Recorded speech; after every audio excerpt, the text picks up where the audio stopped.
아가서 말씀입니다. 아가서 2장 15절 말씀입니다. 네, 다 찾으신 줄로 알고 한 목소리로 합독하여 읽도록 하겠습니다. 시작. 우리를 위하여 여우 곧 포도원을 허는 작은 여우를 잡으라. 우리의 포도원에 꽃이 피었습니다. 아멘. 제가 잠시 드려진 예물과 예배를 위해서 기도하도록 하겠습니다.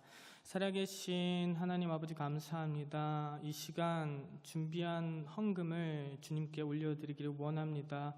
우리의 깊은 마음 가운데에서 우러나오는 감사의 표현으로 아낌없이 드리는 헌금이 되게 하여 주시옵고, 오직 주님의 은혜를 기억하며 겸손하게 드려지는 이 예물을 주님께서 기뻐 받아 주시옵소서.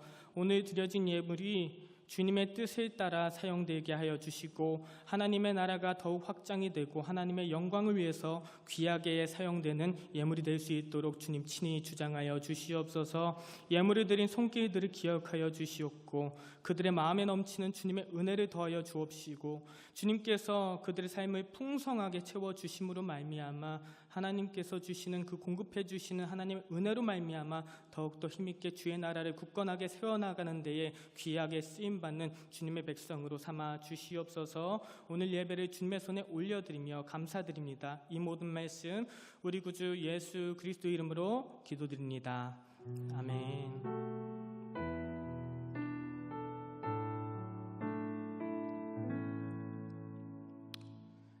할렐루야. 네, 오늘 작은 여우를 잡으라라는 제목의 말씀으로 아멘으로 받으실 때에 말씀이 깨달아지는 은혜와 또 삶에 적용되게 되는 은혜가 함께 하실 줄로 믿습니다. 먼저 사진 한 장을 보기를 원하는데요. 지금 예로부터 지금까지 우리나라의 목조 문화재나 건물들이 이런 개미들로 인한 파괴가 계속되게 보고되고 있고, 뉴스와 미디어에서 우리가 종종 접하게 됩니다.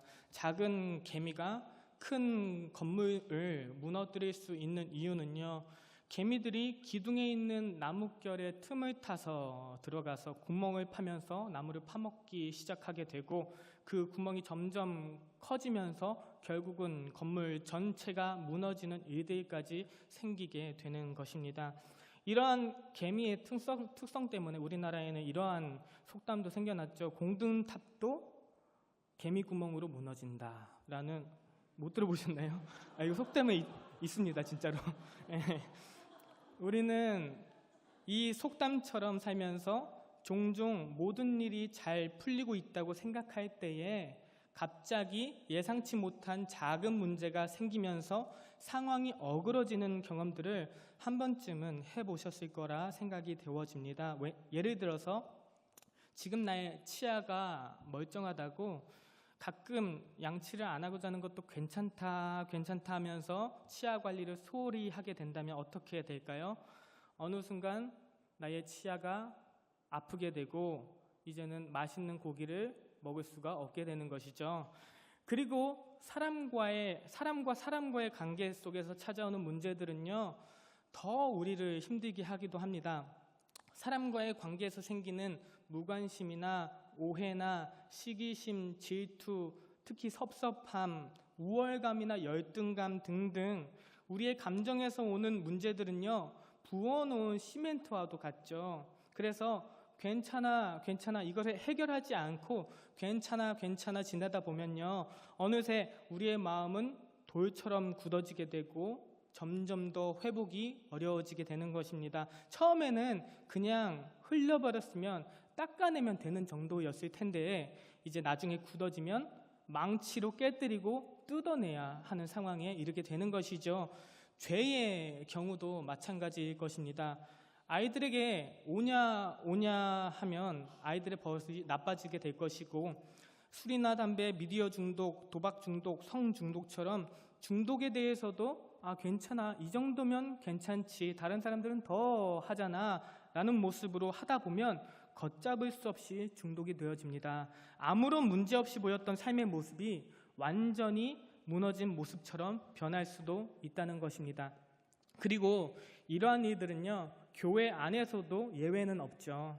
교회에서 진행되는 사역들, 교육부서의 여름 성경학교나 수개월간에 거쳐서 진행되어진 JDTS와 같은 사역들, 시간 쓰고 애를 써서 훈련받고 난 뒤에 은혜가 충만해서 이제는 내가 다시는 무너지지 않을 거야 라는 마음이 들었다가도 이제 틈을 타고 들어오는 죄악들과 타협하다가 보면 어느샌가 이전의 모습보다도 더 무너져 있는 모습도 우리는 볼 수가 있는 것입니다. 오늘 함께 나눌 이 아가서 2장 15절의 말씀은요, 이러한 위험이 있는 우리들에게 단순한 경고를 넘어서 우리의 신앙생활의 중요한 원칙에 대해서 제시를 해주고 있는데요. 그런데 이 구절을 읽기 전에 먼저 잠깐 우리의 삶을 돌아보셨으면 좋겠습니다. 혹시 여러분의 삶에서 작고 사소하다고 생각했던 것이 어느 순간 큰 문제가 되어버린 경험이 있지는 않으신가요? 아주 작은 실금이 큰 균열을 일으키듯이 작은 눈뭉치 같던 문제가 눈덩이처럼 불어나서 결국 우리의 삶을 뒤흔드는 경우는 없었는지 한번 생각을 해보시기를 바라고, 오늘 우리에게 주시는 하나님의 말씀을 사모하시기를 주님의 이름으로 강력하게 권면을 드립니다.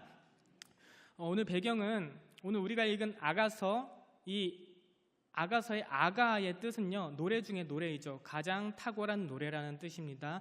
그래서 아가는 영어 성경에는 Song of Songs라고 기록이 되어 있죠. 이 아가서의 전체는 우리를 향하신 주님의 사랑이 고백되어지고 있고 또 주님을 향한 우리의 사랑이 고백되어지고 있는 성경입니다. 1장부터 2절에 너의 사랑이 포도주보다 낫다, 3절에 네 기름이 향기롭고 아름답다, 계속해서 나의 사랑아 어여쁘구나 아름답구나, 사랑의 고백들이 계속해서 이어집니다. 2장에는 백합화 같다, 노루 같다, 비둘기 같다, 계속해서 우리를 향한 주님의 사랑을 보여주고 계십니다. 주님께서 우리를 향하신 이 사랑의 표현들이 너무너무 낭만적이어서 몸둘 바를 모르겠습니다. 누가 뭐라고 해도 우리는 주님에 속한 사람이 맞는 것 같습니다. 주님은 우리의 신랑이고 우리는 주님의 신부인 것입니다. 그런데 그렇게 사랑을 표현하시다가 오늘 본문 15절에 와서 갑자기 우리를 위하여 여우 곧 포도원을 허는 작은 여우를 잡으라 라고 당부의 말씀을 하고 계시는 것이지요. 이 15절의 말씀을 이해하기 위해서는요, 세 가지 관점으로 이 성경을 알아봤으면 좋겠습니다. 첫 번째 관점은요, 배경적인 관점입니다. 아가서는 포도원을 중요한 배경으로 자주 사용을 합니다. 고대 이스라엘에서 포도원은 매우 중요한 경제적 자산이었고 잘 관리된 포도원은 풍성한 수확을 가져왔습니다. 그런데 작은 여우들은 포도나무에 뿌리를 파헤치고 포도송이를 망가뜨려서 포도원의 수확을 망치는 존재들이었습니다. 따라서 작은 여우를 잡으라라는 그 명령은요, 그 당시 이스라엘 백성들에게는 실제로 포도원을 보호하라는 농업적인 지침인 것이고, 이는 포도원의 성장을 위협하는 모든 요소를 제거하라는 의미로 해석을 할 수가 있는 것이고, 또 두 번째 관점은요, 사회적인 관점에서 볼 수가 있는 것이죠. 아가서는 신랑과 신부의 대화를 통해서 사랑의 소중함과 그것을 지키기 위한 노력의 중요성에 대해서 강조를 하고 있습니다. 당시 이스라엘 사회에서는 개인의 명예와 가정의 중요성이 강조되었기 때문에 사랑을 위협하는 모든 요소를 조기에 제거하고 관계를 보호하는 것이 중요한 가치로 여겨졌습니다. 때문에 작은 여우를 잡으라라는 이 말은요, 사회적 가치에 따라서 신랑과 신부의 관계 가운데 작은 문제들로 인해서 전체적인 관계에 큰 영향을 미치지 않도록 주의하라고 경고하는 것으로 해석을 할 수도 있는 것이고요. 마지막으로 세 번째 관점입니다. 세 번째 관점은요, 계시적인 관점에서 우리가 볼 수가 있는 것이죠. 계시적 관점은요, 배경적 관점과 사회적 관점을 토대로 아가서 전체의 문맥을 통해서 하나님과 우리와의 관계를 알고 있는 하나님 나라의 백성들만이 볼 수 있는 그러한 관점입니다. 구원받은 우리는 하나님과 우리와의 관계가 어떠한 관계인지를 알고 있습니다. 하나님은 우리의 신랑 되시고 우리는 그분의 신부인 그러한 관계 말입니다. 그렇다면 이러한 관계 속에서 하나님께서 본문 말씀을 통해 우리에게 말씀하고자 하시는 것은 무슨 말씀인 것일까요? 예수님은 포도나무요, 나는 가지라고 하신 것처럼 우리와 주님과의 관계가 붙어 있기만 한다면 어떻게 되죠? 열매를 맺게 되는 관계입니다. 따라서 포도원은 우리와 주님과의 관계로 이해를 하셔도 큰 문제는 없을 것 같습니다. 다시 한번요. 포도원은요, 하나님과 우리와의 관계로 이해를 하셔도 큰 문제는 없을 것 같습니다. 지금 하나님께서는요, 작은 여우가 포도원에 들어와서 신랑 되신 주님과 신부인 우리와의 관계를 허물어 버릴 수 있음을 경고하시면서 작은 여우를 잡아라 라고 지시하고 계시는 것입니다. 성경은 이러한 여러 관점에서 작은 문제들을 작은 여우로 이야기를 하고 있는 것이고요. 이제 우리는 이 작은 여우들이 어떻게 우리의 삶 속에서 사랑의 포도원을 허물고 그로 인해서 우리가 맺어야 할 열매를 망치고 있는지를 살펴보기를 원합니다. 먼저 작은 여우는 특징이 있는 것이죠. 무슨 특징이 있죠?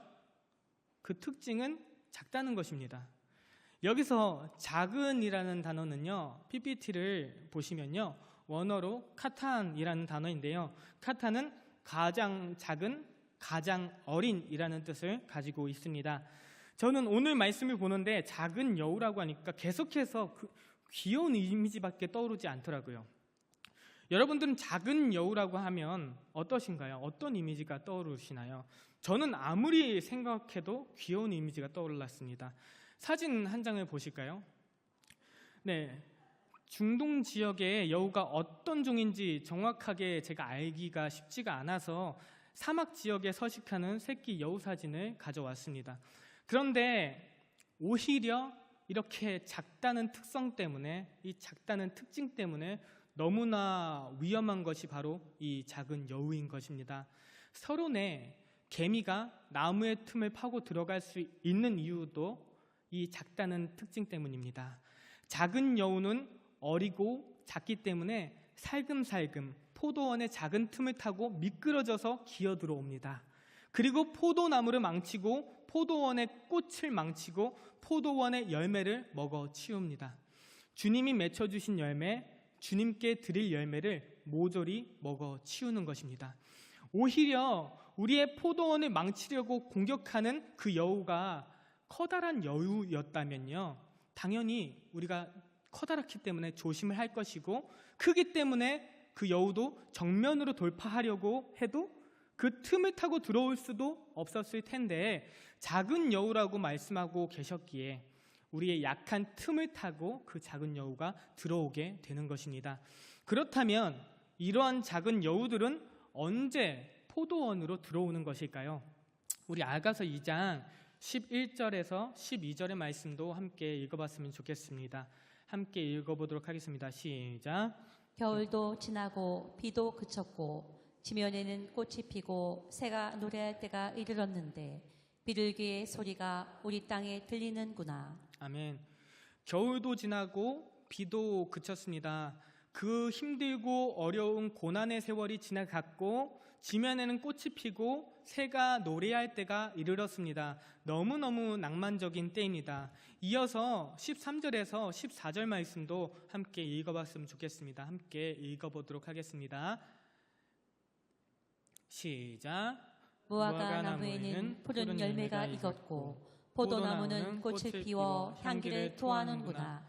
나의 사랑, 나의 어여쁜 자야, 일어나서 함께 가자.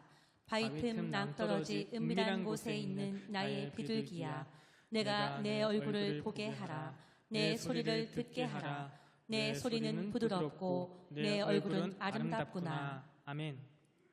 무화과 나무에는 푸른 열매가 익기 시작하고 포도나무는 꽃을 피워 향기를 토합니다. 그리고 무엇보다 주님이 우리에게 사랑하는 자라고 사랑의 말씀을 해주고 계십니다.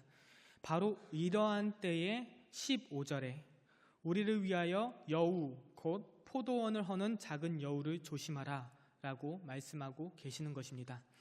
여우가 우리의 포도원에 오는 이유는요, 포도원에 꽃이 피었기 때문입니다. 포도원에 꽃이 피었고 향기가 퍼져나가기 시작하니까 여우가 그 냄새를 맡고 포도원에 찾아오기 시작하는 것입니다. 너무너무 기쁩니다. 포도원에 꽃이 피었을 때는 너무너무 기쁘고 즐겁고 또 재밌고 아름다울 수 있지만 한편으로는 우리의 모습들은 나태해질 수 있기 때문입니다. 다시 말하면 우리가 은혜의 순간이, 은혜의 시간들이 지나갔을 때에 이제 열매를 맺기를 기다리고 있을 때, 그러한 순간에 작은 여우는 우리에게 찾아온다는 것입니다. 지금 우리 교회는 꽃이 만발하고 있습니다. 향기가 사방에 퍼지고 있습니다. 말씀이 좋은 교회다, 봉사와 전도를 열심히 하는 교회다, 교육부서가 잘 갖춰져 있는 교회다, 새가족반, 확신반, 신성반, 성경대학, 제자반, 사역반, JDTS 등 교육 시스템이 참 잘 갖춰져 있는 교회라고 소문이 나고 있습니다. 심지어 마치 데살로니가 교회처럼 서울에 계신 분들 중에서도 의정부 열방교회가 좋은 교회라는 소문을 들어본 적이 있다는 말씀도 제가 들었습니다. 각 교구의 사역들, 또 목장의 사역들 역시 마찬가지입니다. 이제 오늘 청년부 여름 수련회를 마지막으로 모든 교육부서의 여름 사역이 마무리되는 시점에 있습니다. 다음 세대 아이들에게 영적인 체험이 있고 삶의 변화들도 보이는 시기입니다.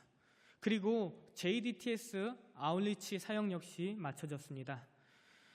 사역적으로는, 그리고 영적으로는 꽃이 만발하고 향기가 사방으로 퍼져나가고 있습니다. 이 때가 작은 여우가 오는 때입니다. 아주 사소한 말 한마디, 아주 사소한 행동 한 가지, 이것이 나의 생각을 작게 만들고 그 여우는 점점 커져서 담을 허물어버리고 결국에는 거기까지로 우리의 은혜가 끝이 나게 되는 것입니다. 열매가 없는 삶으로 끝나버리게 되는 것입니다. 이유인 즉슨 우리가 영적으로 절박할 때는 깨어나기 시작합니다. 무릎도 꿇고 주님 앞으로 전심으로 나아갑니다. 목도 마릅니다. 그러면서 주님을 만나니까 감격합니다. 더 헌신하게 되고 더 힘을 쏟게 됩니다. 그런데 드디어 무언가 우리가 정해놓은 그 훈련 과정이 수련회가 끝나게 됩니다. 우리의 갈급함이 해결된 것 같습니다.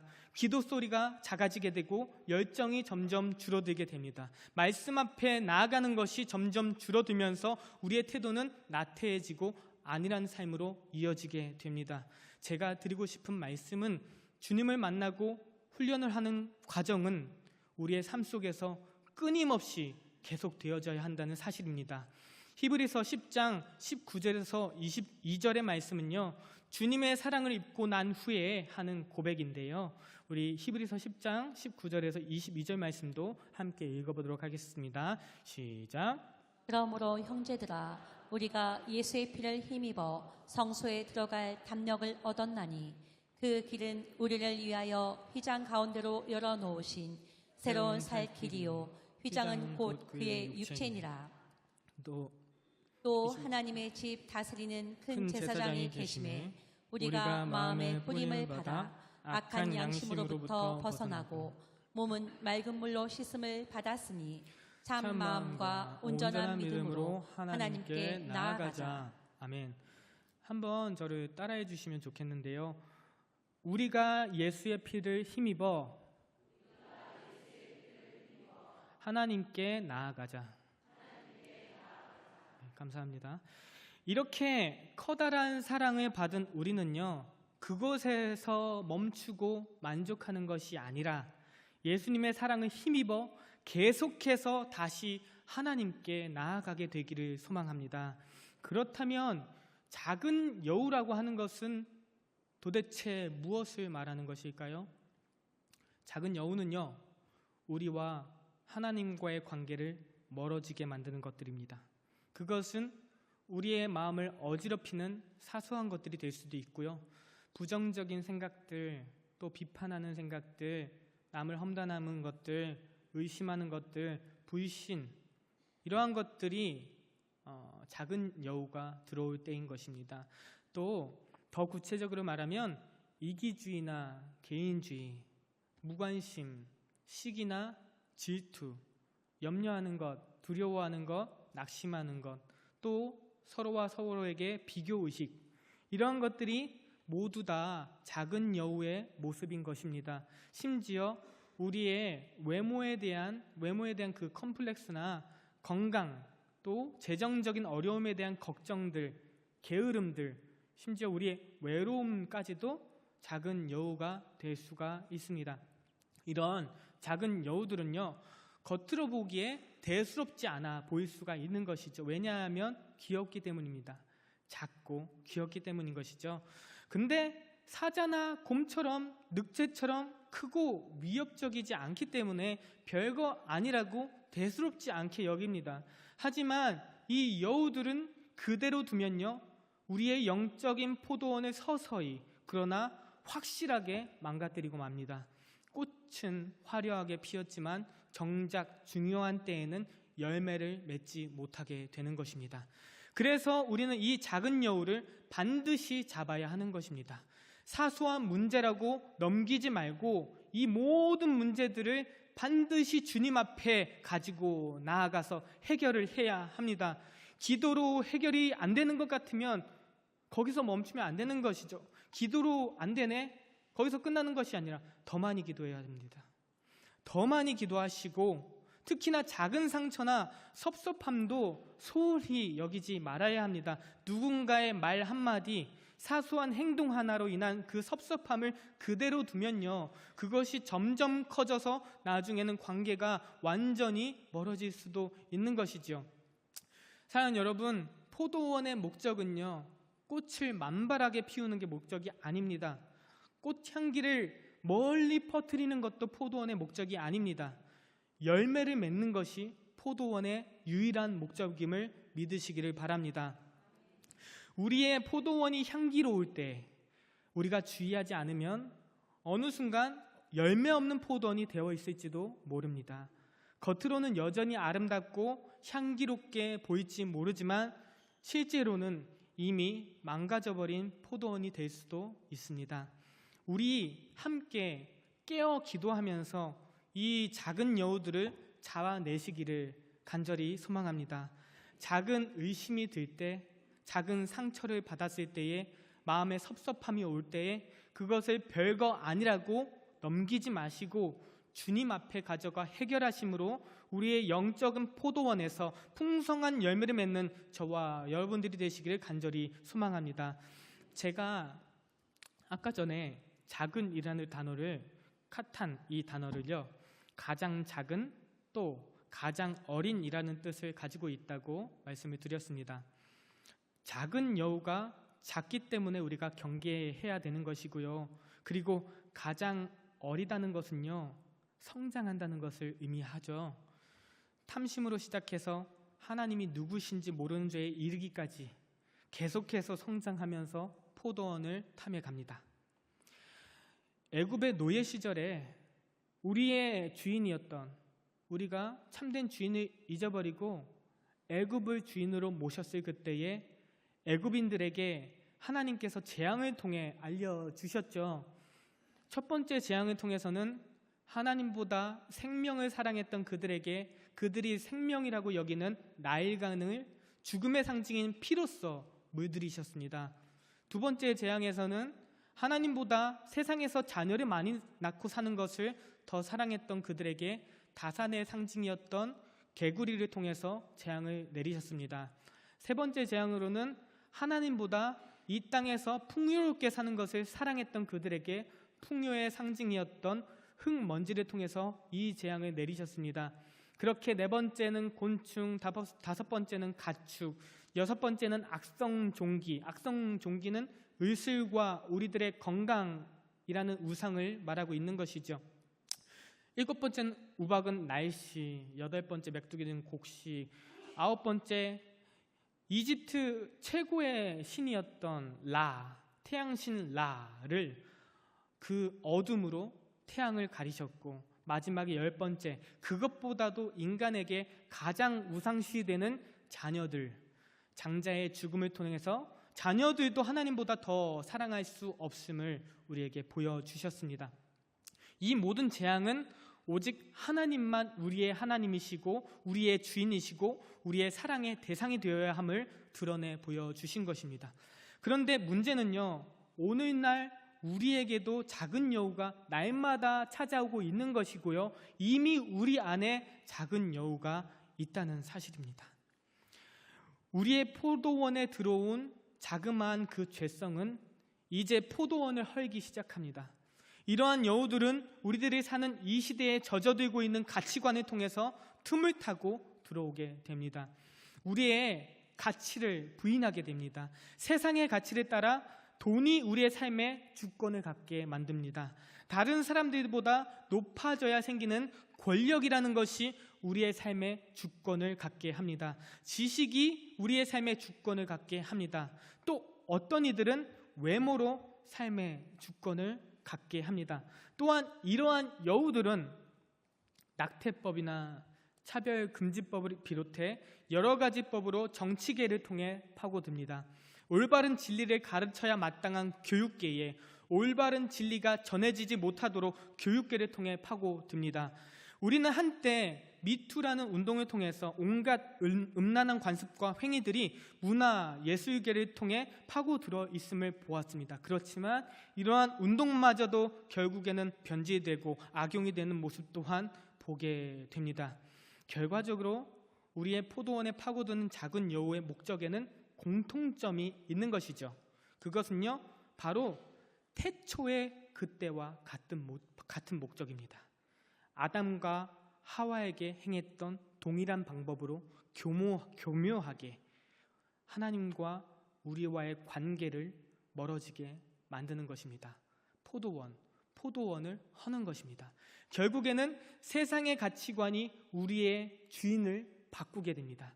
결국에는 하나님의 사랑으로 만족할 수 없게 만듭니다. 작은 여우를 통해서 점점 더 진리를 잊어버리고 작은 여우를 통해서 점점 더 세상을 사랑하다가 하나님이 누구신지 존재 자체를 잃어버렸던 것이 바로 우리들의 모습입니다. 작은 여우로 인해서 우리가 우리의 힘으로 하나님과의 관계를 회복할 수 없기 때문에 이 땅에 오셔서 우리를 위해 죽어주심으로 하나님과 우리의 관계를 화목케 하신 그 예수님의 사랑을 날마다 잊어버리고 사는 것이 우리들입니다. 내가 내 인생의 주인이 되어서 하나님보다 세상을 사랑하게 만드는 것입니다. 그렇기 때문에 우리가 정신을 차리고 깨어서 기도해야 하는 것이지요. 더욱더 진리 앞에 바로 서야 하는 것입니다. 그렇다면 우리는 어떤 열매를 맺어야 하는 것일까요? 마태복음 28장 19절을 보기를 원합니다. 함께 읽어보겠습니다. 시작. 그러므로 너희는 가서 모든 민족을 제자로 삼아 아버지와 아들과 성령의 이름으로 세례를 베풀고. 아멘. 모든 민족을 제자로 삼고 세례를 베푸는 것, 바로 이것이 우리가 바라봐야 하는 열매인 것입니다. 그리고 하박국 2장 14절의 말씀도 함께 읽어봤으면 좋겠습니다. 함께 읽어보도록 하겠습니다. 시작. 이는 물이 바다를 덮음같이 여호와의 영광을 인정하는 것이 세상에 가득함이니라. 아멘. 여호와의 영광을 인정하는 것이 세상에 가득하게 되는 것, 이것이 우리가 반드시 맺어야 할 열매인 것입니다. 땅끝이 바뀌어지는 것, 거기에 주님의 나라가 임하게 되는 것, 바로 거기서 하나님 나라의 법칙들이 통하게 되는 세상이 되어지는 것, 이것이 바로 우리가 주님께 드릴 영적인 열매인 것입니다. 아직 우리나라 사회의 전반적인 모습을 봐도요, 이러한 열매들이 맺히는 것처럼 보이지가 않습니다.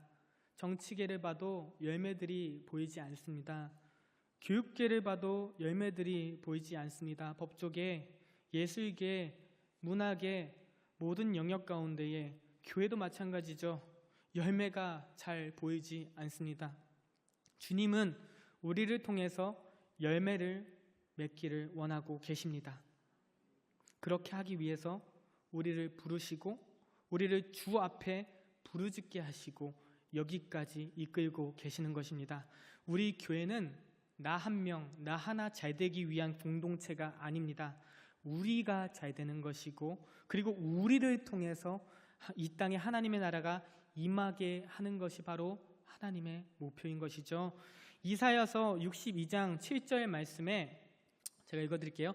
또 여호와께서 예루살렘을 세워 세상에서 찬송을 받게 하시기까지 그로 쉬지 못하시게 하라.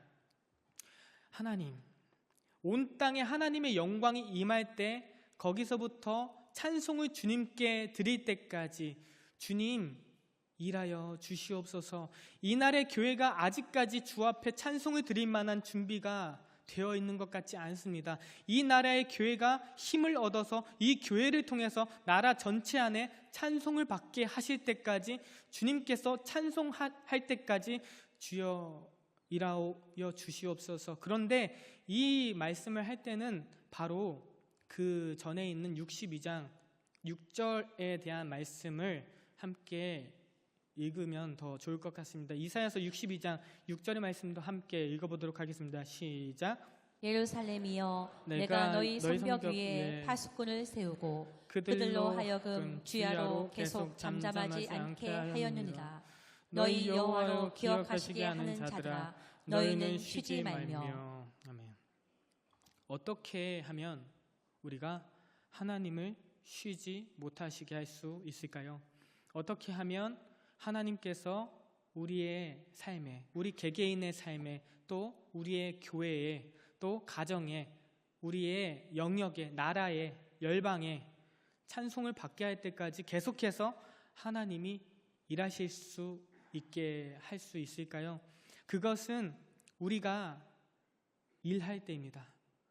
우리가 일할 때 하나님도 일하십니다. 너희가 쉬지 말라. 우리가 쉬지 않을 때에, 그때에 주님께서 일하시는 것입니다. 우리가 나태하지 않을 때에, 우리가 게으름 부리지 않을 때에, 부지런할 때에, 우리가 기도를 쉬지 않을 때에, 이때의 말로 기도를 쉬지 않을 때에 하나님께서 일하시는 시간인 것이지요. 이런 때야말로 우리가 부르짖어 기도할 때입니다. 기도는 하나님을 움직이는 것입니다. 우리의 부르짖는 기도는요, 주님 앞으로 나아가게 하는 것입니다. 지금 더 많이 기도할 때인 것이죠.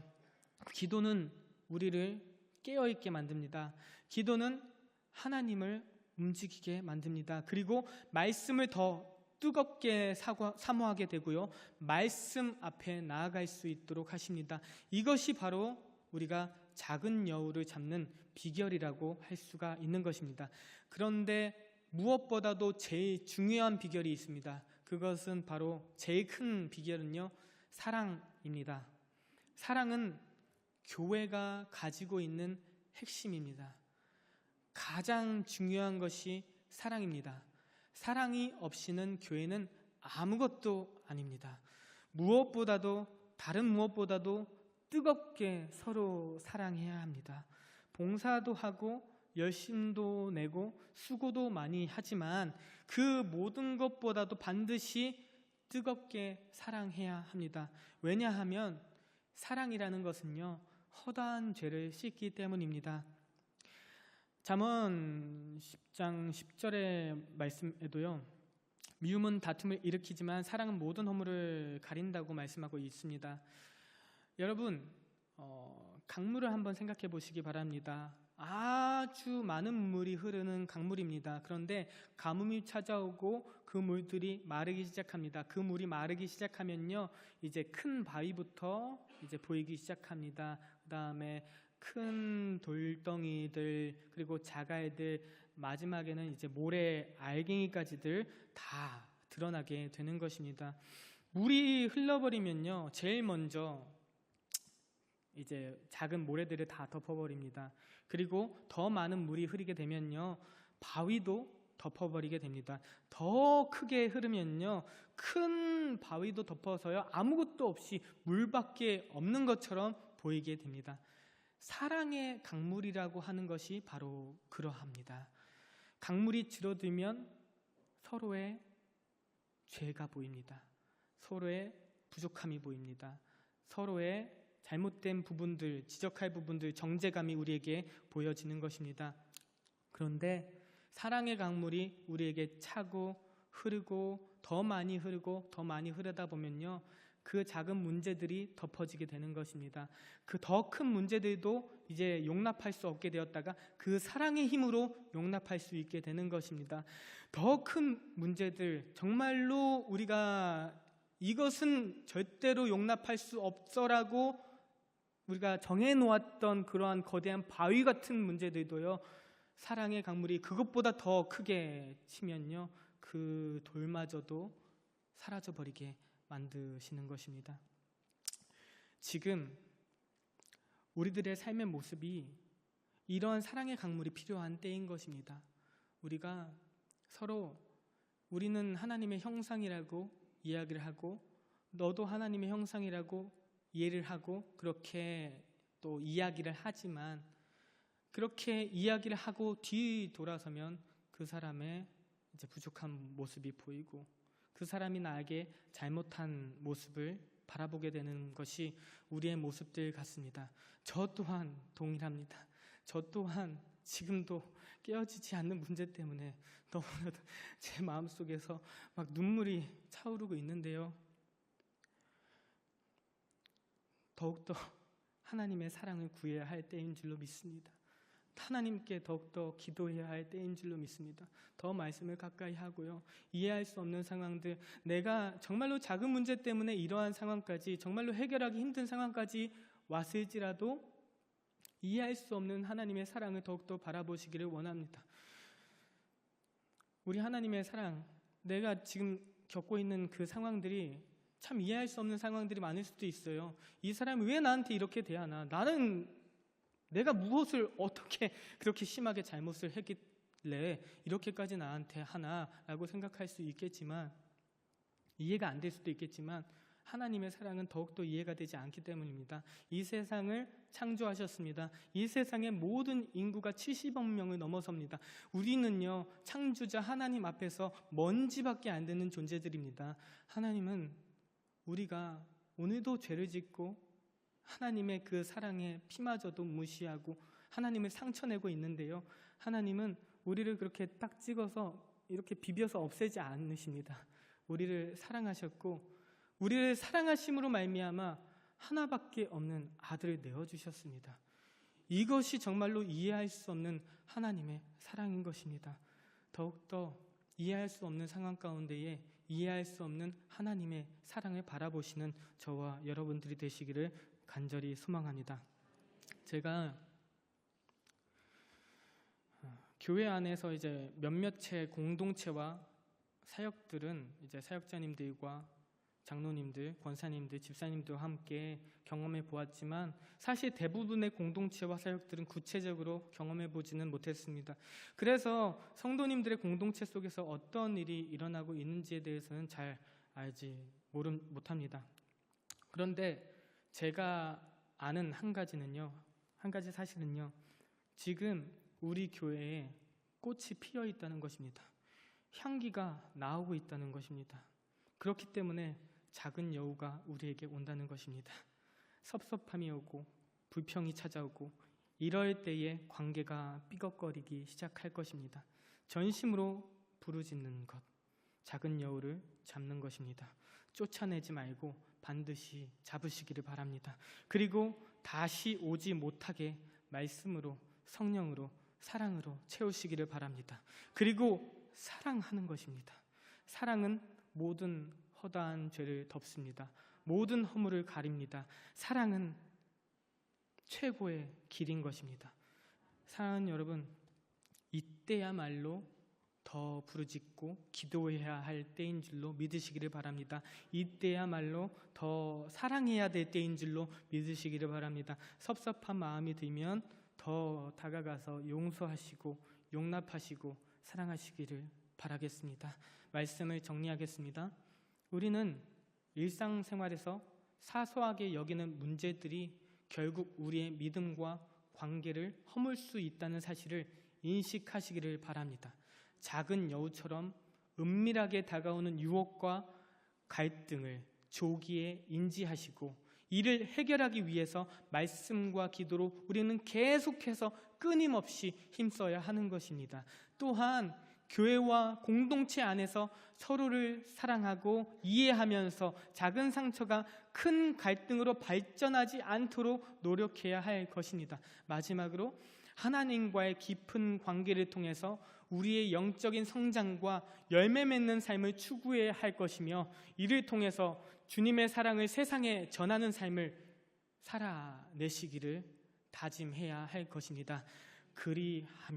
그리하여서 나아가는 우리 가운데에 결국에는 우리의 주인이 다시 회복되게 하실 것입니다. 결국에는 하나님의 사랑으로 만족되게 하실 것입니다. 주님을 통해서 점점 더 진리를 깊숙이 알아가게 하실 것이고, 주님을 통해서 점점 더 하나님을 사랑하다가 하나님이 누구신지 모르는 자들에게 이제는 주님의 일 증거할 자들로 우리를 사용하여 주실 줄로 믿습니다.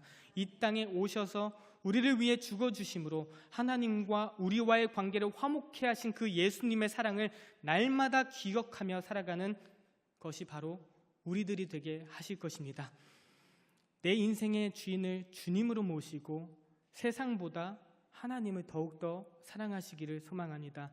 그렇게 살기로 다짐하며 나아가는 저와 성도님들의 삶 가운데에 주님이 맺혀주신 열매들로 주님을 기쁘시게 하는 복된 삶 살아가시기를 주님의 이름으로 간절히 소원합니다.